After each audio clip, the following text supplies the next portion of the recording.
the Dream Theater lead singer James LaBrie.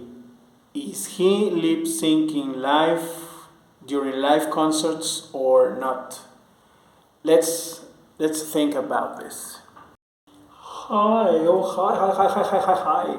Thank you for hitting the like button, and thank you for subscribing, and thank you for sharing your thoughts with us about this matter. This very interesting topic. What's the topic? Yeah. People are discussing. Thank you guys. Thank you for being here. Gary Beats here.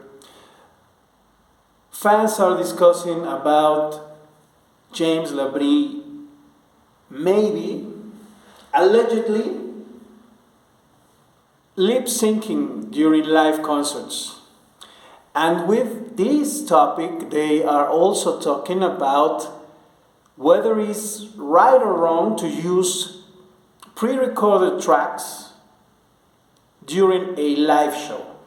Some are supporting this view, telling us that they think about the excellent quality of the show, that everything must be on time, and we understand that. I think that the fans, we don't have any problem with pre-recorded tracks of instruments that you are going to use one or two times in a concert.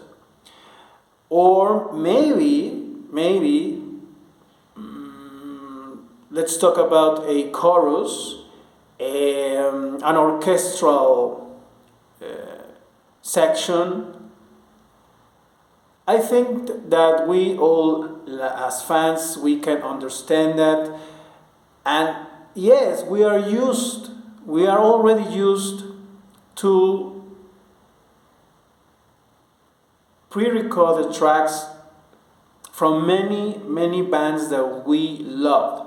But one thing is to have the assistance of technology and understanding the costs, because it's very expensive to travel with a guy that plays the cello when he's only playing on one track. And we understand all that. I think the issue is not specifically about whether you may or may not use a pre-recorded instrument for one or two tracks supporting the quality of your performance. I think that the issue here is that, are you really playing live or not? Are you really singing live or not? Now, the thing or the issue with Mr. James LaBrie, one of the greatest prog rock voices of all times, is that this is not new. He has been having problems singing from several years from now. Singing live for Mr. LaBrie is a painful journey, an excruciating journey. It's not only about lip syncing. It's that James has no longer that voice, and this could be very painful for an artist. Imagine, folks, your voice is your instrument, and your voice is your job. You are an artist. You want to sing. You want to be with the band, with the fans, but you no longer deliver.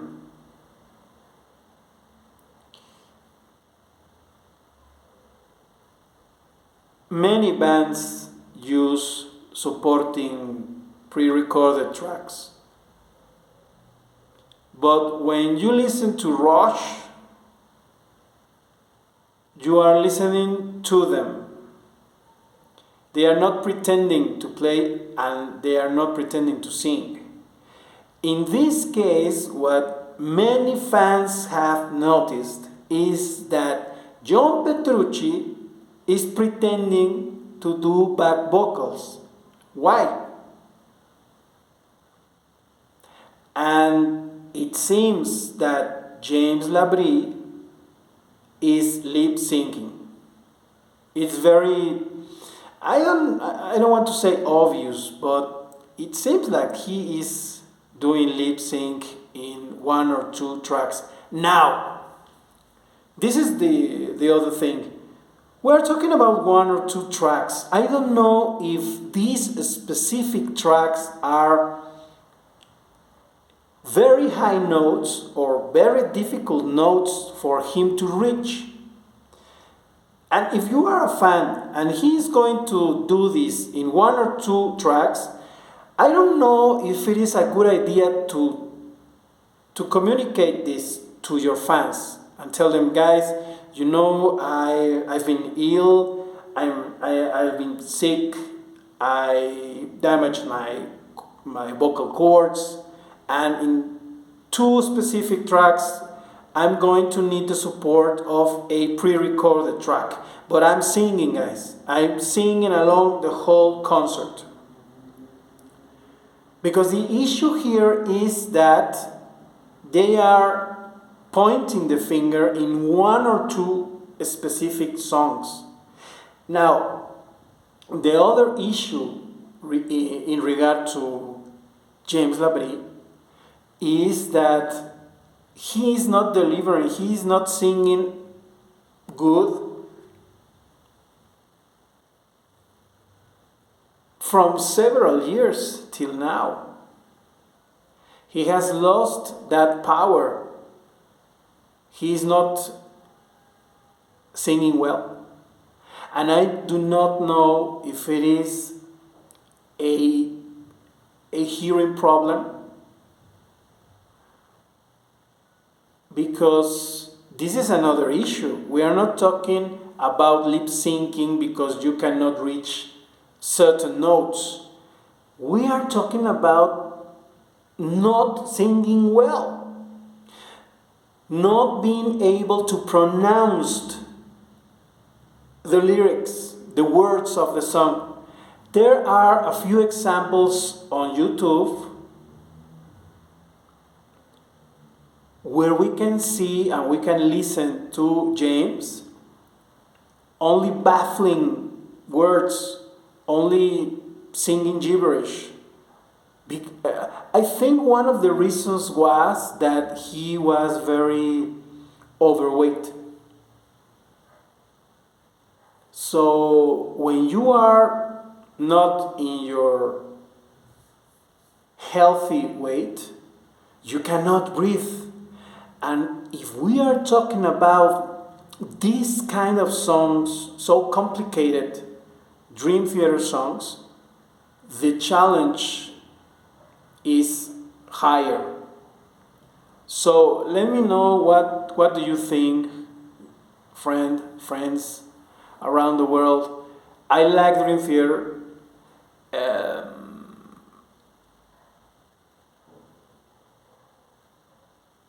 But when I listen to them and I watch them on video, playing live, it's always very painful to see James sing. It's always painful. Now, we must understand that we are all human beings, that he is not deceiving the fans. Why? Because we all know he sings. We have seen his good old days singing like the greatest. He's a great singer. He's a great vocalist. He has proved that. He has proven that.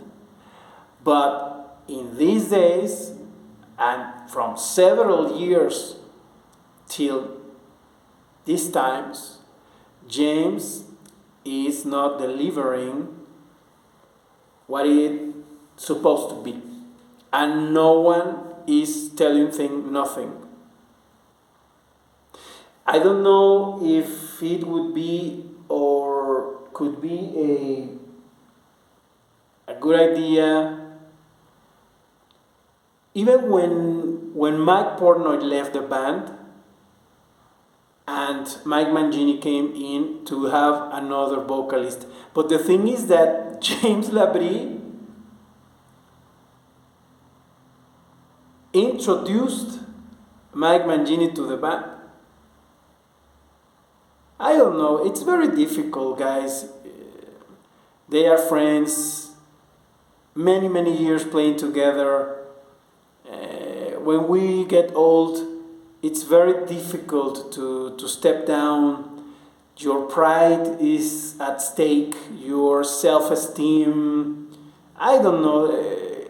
There are several reasons to think about. Let's not be harsh against the artists. Because in this case, with James, we all know that he is a great singer. He is not deceiving no one. But he needs help. But he needs to know that he no longer sing.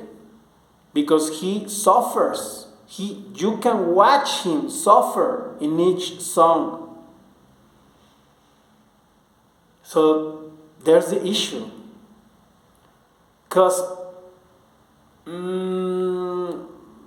talking about having pre-recorded tracks for other instruments, as long as they are playing their instruments, I think that we have no beef with that.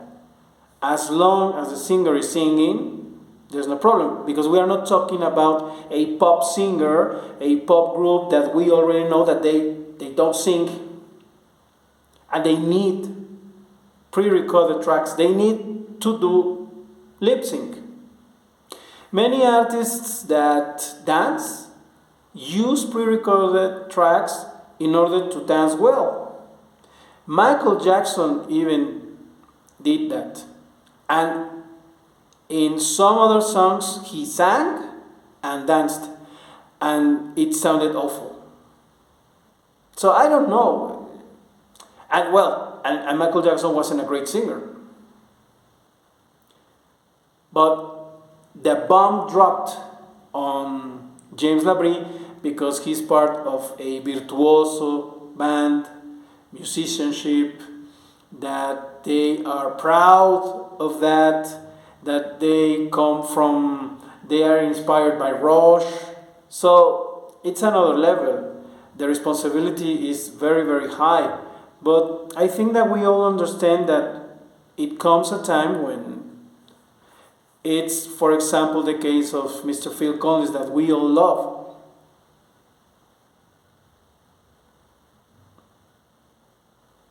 He's one of the greatest drummers in history. He's one of the greatest musicians, artists, pop stars, you name it.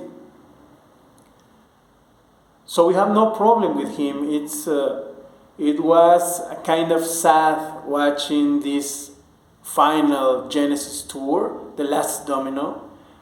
But what can you do? What can you do when music is your life? Tell me what do you think, my friends. Thank you very much. And let's hope that James will have the time to meditate in all these things. I think that the tour is over or is about to end, because you have to think in your fans. You have to think about the quality of your product, of your artistry. Many artists, like for example Bob Dylan, he hasn't had that problem because he speaks his songs. He's not really a singer. Many others still sing very, very good, but they are not dealing with such high notes.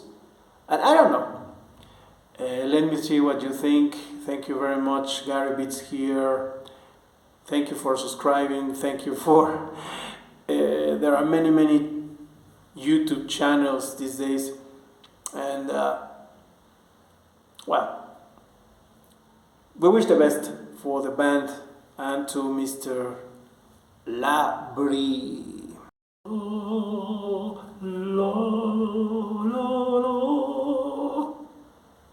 This is a reality. I'm waiting. I wanna see that you are subscribing right now and hitting the like button. Where are my eyes? My eyes! What are my eyes?